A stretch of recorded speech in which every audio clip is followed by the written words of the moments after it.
I find him funny. Look at when he says, I find King Bach funny. I remember him from the Vine days.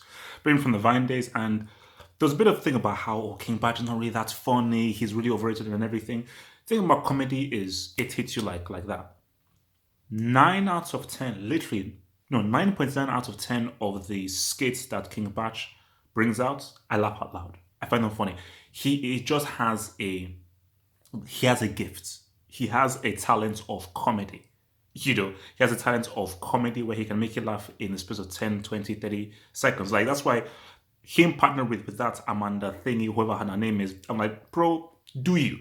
You're the funny person. It's about you. It's about you. So, but here is the dilemma. Here is the dilemma.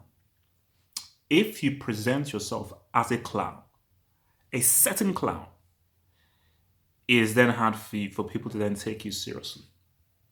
So I watched his video because obviously, I mean, in the recent weeks, he's really been like on this whole protesting and everything about standing up for justice and so forth. And I think the key thing that is important for people like him to use his platform. Will Smith, I'm still waiting for you. Will Smith, I know you are on Instagram. A blackout thing ain't gonna cut it. Will Smith, you have millions upon millions. You're one of the most popular people on the planet. You've not said anything. Will Smith, you've not said anything. Again, another. I'm not sure whether you guys know about this. MKBHD, the best tech reviewer on YouTube, hands down, 100%. He gave comment. This is platform, and he gave comment. So now I'm not looking at I'm not looking at this dude right now. Homeboy, King Batch. He has millions upon millions of views. He is perhaps one of the top comedy skits people online. 100%. Almost any video he does has millions of views. So it is very important what he's doing because, as he said, that people said, well, you're going to lose sponsors, you're going to lose people like that if you do this. And he said, no, fuck that. Screw that. I'm going to write. So you have to commend him for that. But then when I look at his videos stuff again, I watched it, and I watched it before I clicked on. Well, so I watched it. Let's just say I watched it, and I was like, he did his thing. He went and he did thing. Obviously, wasn't as good as LL Cool J, who was his thing was damn good, but that's LL Cool J is a professional rapper, So, and one of the best to do it. But still, it's about just the content and the message being put out there. Then I go onto Twitter, and I see people's reactions to his video, and I know what it is. People were mocking him, ridiculing him, just cracking jokes. And I said, I know what this. See, for King Bach is that this is just the situation you've put yourself in. You've been a clown. I don't know what else to say. It's because I don't mean that in a derogatory term, because there are clowns who are coons. There are clowns who are coons and they're sellouts, and they're just clowns. Sometimes some of his skits may be bordering on coonery, but he reins them in. I mean, it's still been mainly funny in a good-natured, good-hearted way. But because people have seen you a certain way, with the kind of comedy that you have done, that sort of goes on the line and on the edge of perhaps maybe being stereotypical, on the edge, for you to now be like, all right, I'm now fully serious and everything. People are like, it's hard for us to really take it like that, as opposed to a Dave Chappelle.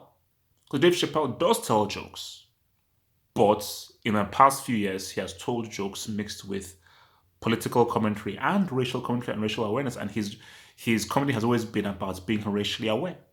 So if Dave Chappelle now comes around with a very serious message, people will listen to it because it coincides with what he's been doing for the past 10, 20 years. But for a King Bach, this is a huge departure because it's almost weird for people to see King Bach like almost serious and be like that, because even that's why people are thinking that, is this another skit? Because people are so used to you being a clown, being so comedic, being the court jester, that to now be this serious, people find it hard to take you serious. And that is just the kind of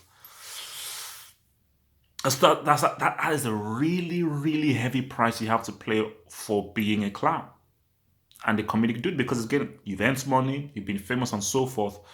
But now to be serious, guys, be like, nah, sorry, we want you to start cracking jokes and telling jokes. And even the people who've been supporting them, they'll be like, yeah, we support you.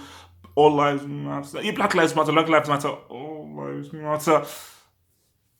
And then it's like, okay, Batch, okay, we've protested and everything. Can you now get back to just, jumping up and down and cracking jokes, please, please, please? So that's just an unfortunate thing, man, because and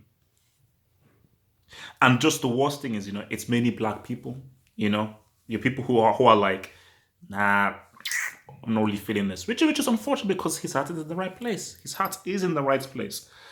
But that's just the thing is, which is what I've learned is be very careful the path you take. Even if it's going to give you great monetary value, be very, because whatever path you take can influence whatever you do, you know?